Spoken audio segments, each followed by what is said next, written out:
بسم الله الرحمن الرحيم. تبارك الذي بيده الملك وهو على كل شيء قدير، الذي خلق الموت والحياة ليبلوكم أيكم أحسن عملا وهو العزيز الغفور، الذي خلق 7 سماوات طباقا ما ترى في خلق الرحمن من تفاوت، فارجع البصر هل ترى من فطور، ثم ارجع البصر كرتين ينقلب إليك البصر خاسئا وهو حسير، ولقد زينا السماء الدنيا بمصابيح وجعلناها رجوما للشياطين وأعتدنا لهم عذاب السعير، وللذين كفروا بربهم عذاب جهنم وبئس المصير. إذا ألقوا فيها سمعوا لها شهيقا وهي تفور تكاد تميز من الغيظ، كلما ألقي فيها فوج سألهم خزنتها ألم يأتكم نذير، قالوا بلى قد جاءنا نذير فكذبنا وقلنا ما نزل الله من شيء إن أنتم إلا في ضلال كبير، وقالوا لو كنا نسمع أو نعقل ما كنا في أصحاب السعير، فاعترفوا بذنبهم فسحقا لأصحاب السعير.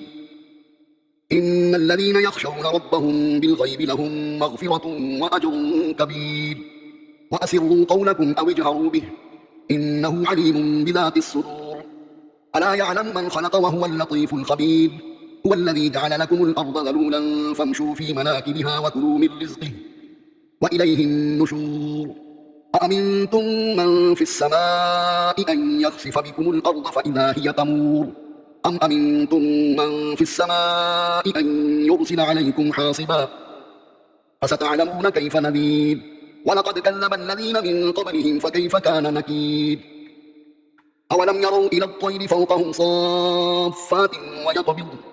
ما يمسكهن إلا الرحمن إنه بكل شيء بصير، أمن هذا الذي هو جند لكم ينصركم من دون الرحمن إن الكافرون إلا في غرور، أمن هذا الذي يرزقكم إن أمسك رزقه بل لجوا في عتب ونفور، أفمن يمشي مكبا على وجهه أهدى أمن يمشي سويا على صراط مستقيم، قل هو الذي أنشأكم وجعل لكم السمع والأبصار والأفئدة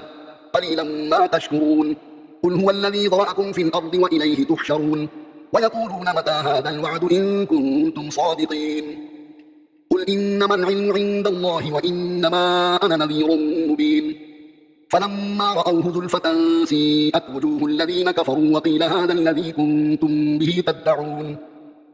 قل أرأيتم إن أهلكني الله ومن معي أو رحمنا فمن يجير الكافرين من عذاب أليم،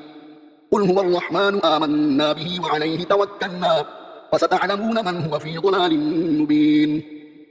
قل أرأيتم إن أصبح ماؤكم غورا فمن يأتيكم بماء معين.